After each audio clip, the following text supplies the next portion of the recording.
सकते हैं क्या? अभी तो JWC का खत्म हो गया मामला, टेन्योर। आपका सवाल क्या है? आपने कहा कि JPC का जो रिपोर्ट है उसके अनुसार वक्त पर कंट्रोल होगा, लेकिन हम 1 इंच जमीन नहीं देंगे, चाहे दरगाह हो या मस्जिद। देखिए, जो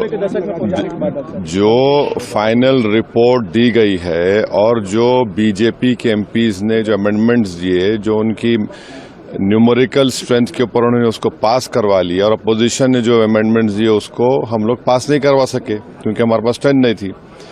सच्चाई ये है कि पहले तो आप ये जानिए कि वक्फ बोर्ड जो है वो मुसलमानों के उन प्रॉपर्टीज के लिए है जिसको हमारे बुजुर्गों ने दान दिया था, अपनी प्रॉपर्टी को दान दिया अल्लाह के नाम पर।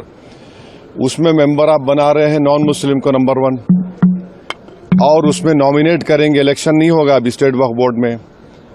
आप नॉमिनेट करेंगे तो उसमें मेजॉरिटी नॉन मुस्लिम मेंबर्स भी हो सकते हैं। उसमें सेंट्रल वक्फ काउंसिल में भी ऐसा ही होगा। दूसरी बात यह है कि limitation act Hindu endowment board पर, सिख के गुरुद्वारा के ऊपर, क्रिश्चियंस पर अप्लाई नहीं होता, तो वक्फ बोर्ड पर क्यों लिमिटेशन एक्ट अप्लाई करने जा रही है सरकार? तीसरा यह है कि कलेक्टर या उसके अबाव ऑफिसर्स को कोई पावर ही नहीं है, आप उनको पावर देकर एग्जीक्यूटिव कंट्रोल करना चाह रहे हैं।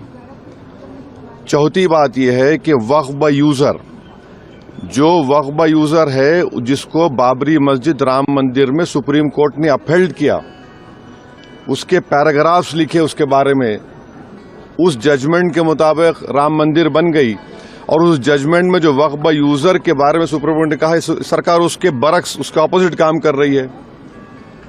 ऐसे कई अमेंडमेंट जो सरकार पेश की और फिर इस JWC में उसको बीजेपी के और उनके अलाइज ने पास किया, उससे वक्फ बोर्ड खत्म होकर रह जाएगा। ऑन पैरिटी, जब हिंदू एंडोमेंट बोर्ड्स में नॉन हिंदू नहीं बन सकता तो नॉन मुस्लिम कैसे बनेगा? यहां पर सिर्फ गुरुद्वारा प्रबंधक कमेटी में सिख ही बन सकता है। आप यहां पर क्यों बनाना चाह रहे? और एंक्रोचर्स को आप रिवॉर्ड कर रहे हैं लिमिटेशन एक्ट अप्लाई करके। ट्राइब्यूनल में आप क्या करने जा रहे हैं? तो ये तमाम चीजें, इससे एक ही मकसद है कि जितनी वक्फ प्रॉपर्टीज है सरकार उसको छीनना चाह रही है, जिसमें मस्जिद भी है, दरगाह भी है, खानखा भी है, कब्रस्तान भी है। अब ये एक अमेंडमेंट जो इन्होंने अपनी स्ट्रेंथ पर पास करवा लिया, इस फाइनल रिपोर्ट में आप देखिए क्या कहते हैं। वक्फ बाय यूजर में अगर वो डिस्प्यूटेड प्रॉपर्टी होगी या गवर्नमेंट प्रॉपर्टी होगी तो वक्फ बाय यूजर नहीं होगा। मैं आपको एक एग्जांपल दे रहा हूं, सच्चर कमेटी जाकर पढ़िए, जिसमें सच्चर कमेटी ने कहा कि दिल्ली में 123 ऐसे प्रॉपर्टीज है जो सरकार के कब्जे में है। ने कहा वक्फ प्रॉपर्टी है सरकार के कब्जे में, उसकी 2008 में लागत 3000 करोड़ बताई गई। पार्लियामेंट के सामने की मस्जिद को गवर्नमेंट बोलती गवर्नमेंट की है, सामने है ना पार्लियामेंट सामने की, वहां के इमाम साहब MP हैं, उसका कोर्ट में केस चल रहा है, तो सरकार बोली हमारी प्रॉपर्टी हो गई। कैसे होगा बताइए आप? ये ऐसे कई एग्जांपल्स दे रहे हैं। आप इवैक्यू प्रॉपर्टी खत्म कर रहे हैं, इवैक्यू प्रॉपर्टी अलग है, इवैक्यू बाय वक्फ अलग है। पंजाब में हजारों एकड़ इवैक्यू प्रॉपर्टी जिससे रेवेन्यू आता है उसको खत्म कर रहे हैं आप, तो उससे फायदा किसको हो रहा है? सिर्फ नफरत की बुनियाद पर मुसलमानों की प्रॉपर्टीज को वक्फ की प्रॉपर्टीज छीनने के लिए। और एक बात समझिए, ये वक्फ की जो प्रॉपर्टीज है वो हमारे लिए एक वर्शिप है। नमाज हम पढ़ते हैं मगर ये भी हमारा एक वर्शिप है, उसको हमको उससे महरूम करना चाह रहे, ये हम इस कह रहे हैं। तो इनका मंशा और मकसद तो वो एक ही है ना, वक्फ प्रॉपर्टीज बचाना नहीं है, छीनना है। सर वो कह रहे हैं कि मुसलमानों को भड़का रहे हैं और आप अकेले नुमाइंदे नहीं हो सकते। जगदम्बिका पाल जी ने कहा है कि जो चर्चा हुई उसमें आपने हिस्सा लिया, सभी लोगों ने हिस्सा लिया। तो क्या चर्चा? अरे चर्चा, इतना गलत काम जगदम्बिका पाल ने किया चेयरमैन, उनमें इतना पार्लियामेंट्री उनको रूल्स मालूम होना चाहिए। अगर मेरी रिपोर्ट दी गई थी उसके 9 पेजेस को और मुख्तलिफ 8 से 10 पैराग्राफ्स को उन्होंने ब्लैक कर दिया। और रूल पोजीशन ये है, हमने स्पीकर साहब लेटर भी लिखा, अगर आप किसी मेंबर के डाइसेंट रिपोर्ट को अगर आप उसको इंक्लूड नहीं कर रहे तो आप इन्फॉर्म करना चाहिए, मुझे बताना चाहिए। अब मिसाल के तौर पर ड्राफ्ट रिपोर्ट में पढ़िए, आप लिखा गया कि वो रेकमेंड कर रहे हैं रिपोर्ट में कि ट्राइबल लैंड को वक्फ डिक्लेयर करना नहीं चाहिए।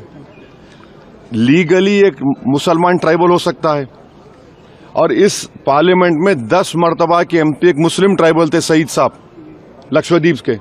आप उनसे कहेंगे वक्फ मत करो, इसका असर क्या होगा लक्षद्वीप में? कितने ट्राइबल मुसलमान हैं? हम लिख के दिए कि ये लीगली रॉन्ग पोजीशन है आपका, आपने उसको ब्लैकआउट कर दिया। कई चीजें हम जो लिखी फैक्चुअल जो है उसको उसने ब्लैकआउट कर दिया, और इन्फॉर्म तक नहीं किया हमको। ऐसे कई अपोजिशन मेंबर्स की रिपोर्ट को बैकआउट कर दिया उन्होंने। तो ये मनमानी क्यों उन्होंने उसमें? ना तो देखिए 391 का रूल है, डायरेक्शन 91 भी मानते हैं, मगर आपको तो रीजन बताना चाहिए। फैक्चुअल को आप चीजों को आप उसको ब्लैक कर देते हैं। आपका डिसेंट नोट कितना पेज का था? डिसेंट नोट तो हमारा बहुत लंबा था, जिसमें से कई फैक्चुअल जो चीजें थी इसको चेयरमैन साहब ने अपने पावर्स का very narrow and parochial interpretation लेके ब्लैकआउट कर दिया उसको।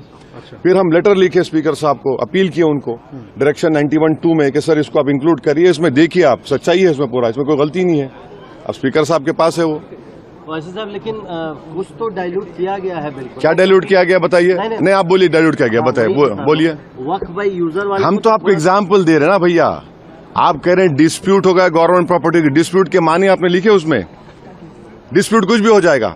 अच्छा, और एक उसमें बिल में क्या है कि आप वक्फ के मुतवल्ली हैं, मैं जाकर कलेक्टर को बोलता हूं कि भाई ये इनकी प्रॉपर्टी वक्फ की नहीं है, और कलेक्टर जब इंक्वायरी ऑर्डर कर देगा तो जब तक वो वक्फ की प्रॉपर्टी नहीं रहेगी ना उसमें टाइम पीरियड है।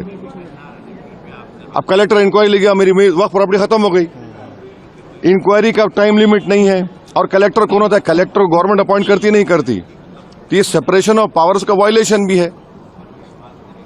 कहां से होगा बताइए? यही तो हम बता रहे हैं भाई, ऑन पैरिटी आप इसको क्यों? देखिए ना, हिंदू एंडोमेंट बोर्ड्स में, सिखों के गुरुद्वारा में, क्रिश्चियंस में, ये सब चीजें हैं क्या? आप वहां करने वाले हैं क्या? अच्छा, वक्फ फंड आता था 7%, उसको आपने कम कर दिया 5%, और अमेंडमेंट क्या किया? What ever the number government sacrifice है और कम हो जाएगा। अब कैसे चलेगा वक्फ बोर्ड? फिर इसके बाद भी अगर सरकार तो बिल लाने का प्लान करिए, अगर बिल आएगा तो फिर आप लोग क्या करेंगे? बिल आएगा तो हम जो करना है करेंगे, क्या बात है सर? पाल साहब कह रहे हैं और जो एनडीए के अलाइज हैं उनको सोचना चाहिए। हमेशा पॉलिटिकल एनिमो नहीं होता ना। सर, आप मुसलमानों को भड़का रहे हैं, ये जगदम्बिका पाल कह रहे हैं, क्योंकि आप मेंबर थे जेपीसी के। आपने डिसेंट जेपीसी नहीं है वो, ज्वाइंट वर्किंग कमेटी है, उनको इतना तक नहीं मालूम। जेपीसी बोलते रहते हैं, ज्वाइंट वर्किंग कमेटी है। जेपीसी अगर होती तो उसको इन्वेस्टिगेटिव पावर्स होते, जैसा वन नेशन वन इलेक्शन बनाया गया है। ये ज्वाइंट वर्किंग कमेटी है, बस राग आलाप रहे। जेडब्ल्यूसी है, वो तक नहीं मालूम उनको।